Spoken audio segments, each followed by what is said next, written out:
Chapter 1. Lena. I know it sounds unhinged, but I treasure the notes he leaves as tips. They're crisp and bright and feel more valuable than they are because they're always perfect and they're from him. He places one into the tip jar and winks at me every weekday. I serve him coffee and have managed to resist the urge to drape myself over the wooden countertop next to his cup and ask if he'd like to take me in those big, capable-looking hands. So far. Side of desperate girl with your coffee, sir? No charge. On the house. Complimentary. What he'd do thereafter is honestly a little blurry around the edges. I have experience of caffeine highs that make my pupils large as dinner plates and my body twitchy as a wind-up toy. Dating? Not so much. Which is an issue for my chosen enthusiasm. Writing monster romances. Don't get me wrong, I love to read steamy scenes. I just can't seem to write them. And my readers are getting a bit frustrated with my fade to black or tab A, slot B attempts. They say they're unsatisfied. Same, readers, same.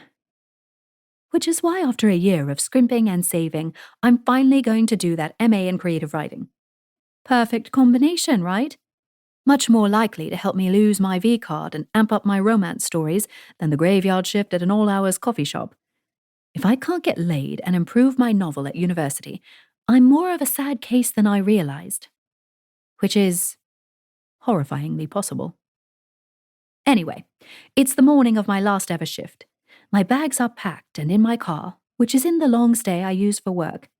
Can't park nearby. I'd have no profit left at the end of the day with the price of parking in London. I'll drive north this afternoon, probably spending the night in said car. But I'm moving on to a better stage of my life and career. I should be excited. I am. I totally am. I'm not mourning an entirely one-sided crush on a customer. Sir. It's hardly as though being a barista has tons of strict conditions associated with it, but high on the list is not drooling. That's not like latte art. No one is going to look at my slobber and think, oh yeah, she takes her job seriously. At 4:30, I allow myself to begin to get excited. I serve the few bleary-eyed customers coming in before their shifts and watch the door out of the corner of my eye.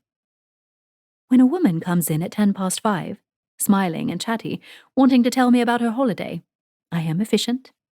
I make the coffee. I smile politely. I don't ask her about her flight or where she's been. I really don't want someone else spoiling the last time I'll see my sir. I all but shoo her out of the door, so that when the sky is turning white gold, I'm ready to take in every part of him. To look my fill. Every day, Sir arrives at 5:15 in the morning.